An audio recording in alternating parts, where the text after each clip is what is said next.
سلام. موضوع امروزی درسی ما حجیره‌های برنگ خون یعنی لیکوسیت ها.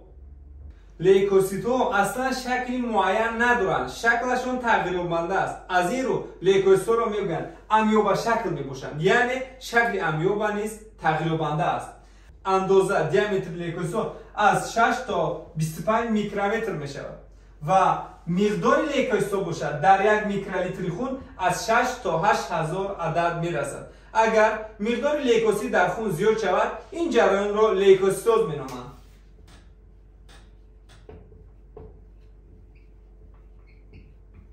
یعنی زیاد شوی، معنای سیتوز این زیاد شوی. اگر مقدار لیکوسیت در خون کم شود این جریان را لیکوپنیا مینامند.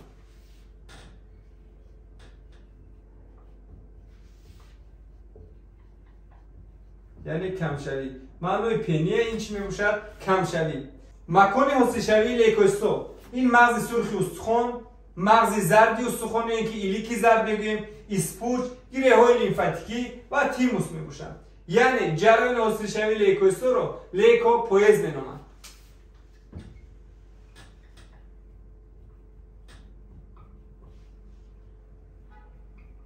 لیکوسیت اصلا حجیره‌های اساسی خون میباشند، زیرا که در آنها یادرو دیده میشوند.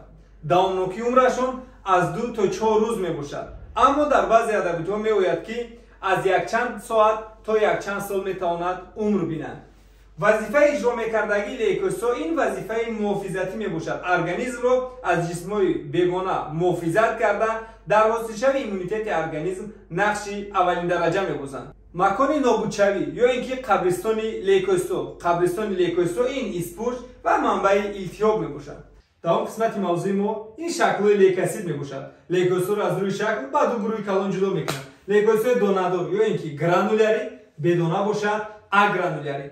برای چی لیکوسیت دونادور میگن؟ برای اون که در داخل سیتوپلازم آنها گرانولا دونه‌چه ها را ما دیده میتوانیم. در لیکوسیت بدانه یعنی اگرانولیری چنین دانه ها ببینید، چنین دانه ها دیده نمیشود و نام لیکوسیت بدانه رو گرفتند.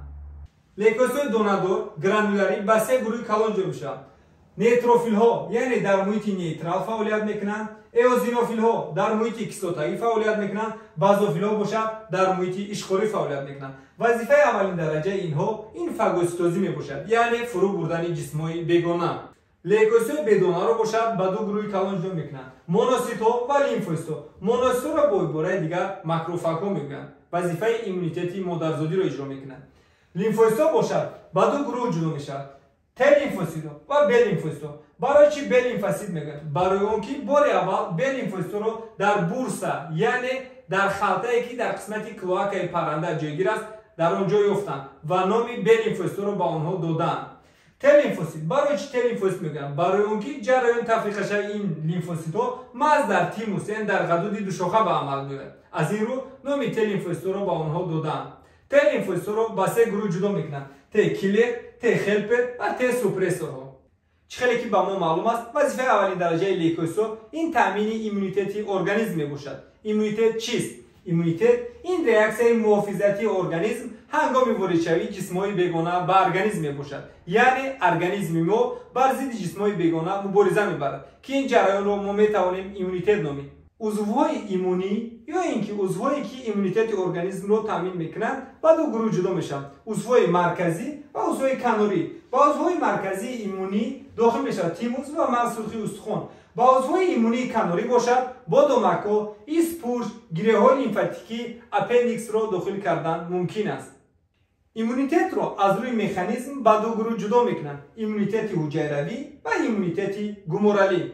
ایمونیته حجیروی محض به ت لیمفوسیت وابسته است. ایمونیته گومورالی باشد محض به ب لیمفوسیت وابسته است. چخیلی که در بلوغ قید کردیم ت لیمفوسیت به سه گروه جدا میشن، ت کیلر، ت هلپر، ت سوپرسور ها. ت کیلر ها وظیفه‌شان نست کردن اون حجیره های ارگانیسم که به موتاسیون گرفتار شدن یا اینکه با یگان ویروس سیرویدناک شدن. ت هلپر ها این یاردمچی ها میباشند یا اینکه خبررسان ها میباشند. وقتی که به ارگانیسم یگان جسم بیگانه وارد شد این هنگام ت هلپر ها با کیلر ها، ب لیمفوسیت ها و مونوسیت ها خبر میرسانند تا اینکه برای نست کردن اونها شروع کنند. ت سوپرسور ها باشد вазифаашон таъмин кардани реаксияи аллергикии организм мебошад. вақте ки ба организм ягон ҷисм бегона ворид шуд, ин ҳангоми системаи имунӣ ба фаъолият даромада онҳоро нест мекунад ва дараҷаи реаксияи аллергикӣ ба амал меояд. агар ин реаксия ба дараҷаи баланд, агар қувваи баланд гузарад, метавонад ки ба организму зарари ҷиддӣ расонад. аз ин рӯ Т-супрессорҳо вазифаашон ба низом, яъне ба танзим даровардани ин реаксияи аллергикӣ ё ин ки паст кардани қувваи ин реаксия мебошад. дар қисмати ниҳоии мавзӯъ мо таснифи иммунитетро аз рӯи пайдоиш мефаҳмонем. аз рӯи пайдоиш мешавад модарзодӣ ки аз насл ба насл мегузарад ва дар давоми ҳаёт ба вуҷудомада. иммунитети дар давоми ҳаёт ба вуҷудомада дар навбати худ ба ду гурӯҳ ҷудо мешавад: табиӣ ва сонъӣ. табиӣ мешавад фаъол ва нофаъол. фаъолаш ҳангоми ягон бемории сироятӣ дар организмо потанҳои махсус, яъне антитела ҳосил мешавад ва онҳо иммунитети табиии фаъолро ба вуҷуд меоранд. иммунитети табиии нофаъол аз модар ба кӯдак тавассути ҳамроҳак ва тавассути шир маконидан антителаҳои махсус мегузарад ва иммунитети табиии нофаъолро ба вуҷуд меорад. иммунитети сунъӣ бошад мешавад фаъол ва нофаъол. фаъолаш ҳангоми эмгузаронӣ, нофаъолаш бошад ҳангоми гузарондани зардобаи шифоӣ. зардобаи шифоӣ чист? зардоба ин плазмаи хун бефибриноген мебошад. ташаккур ба диққататон.